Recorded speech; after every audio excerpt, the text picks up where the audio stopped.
Produktet Made in Kosova kanë shënuar një rritje të çmimeve prej 5.5% në tremujorin e tretë të këtij viti, krahasuar me atë të vitit të kaluar.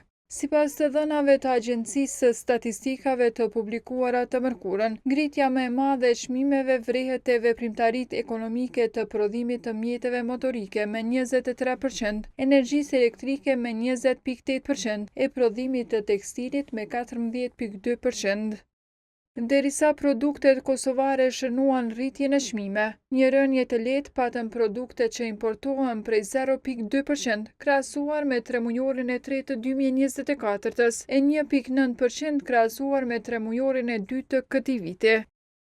Ngritja u neutralizua kryesisht nga rënja e çmimeve sipas sektoreve. Lëkura dhe artikujt prej saj -6%, materialet bazë dhe artikujt e materialeve bazë -4.7%, plastika, kauçuku dhe artikujt prej tyre -4.7%, artikujt e ndryshëm të prodhuar -3.9%, letra dhe artikujt prej saj -3.5% e të tjera.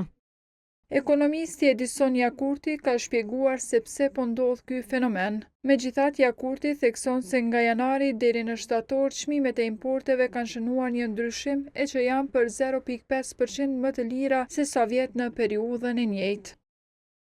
Inflacioni në Kosovë ka qenë 3.4%, që do të thotë se mesatarisht të gjitha mallrat dhe shërbimet që konsumojmë janë bërë më të shtrenjta se një vit më parë. Kur çmimet e importit bien, por çmimet e përgjithshme rriten, kjo nënkupton se presioni inflacionar po vjen nga brenda vendit. Ashtu siç kemi paralajmëruar para një viti, inflacioni tashmë është made in Kosova.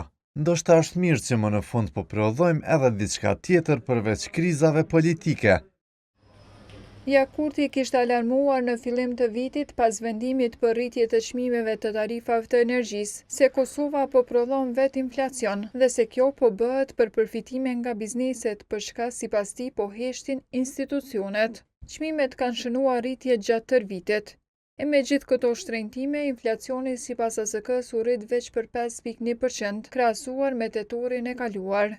Për këtë në ASK argumentuan se ndikim patën pushimet e organizuara që u rritën për 23.7%, biletat e fluturimeve me 21% dhe energjia elektrike me 20.3%. Çmimet e ushqimeve dhe të energjisë elektrike, sipas Fondit Monetar Ndërkombëtar, përbëjnë shtytësin kryesor të inflacionit në vendet e Evropës qendrore, lindore dhe juglindore, ku bën pjesë edhe Kosova.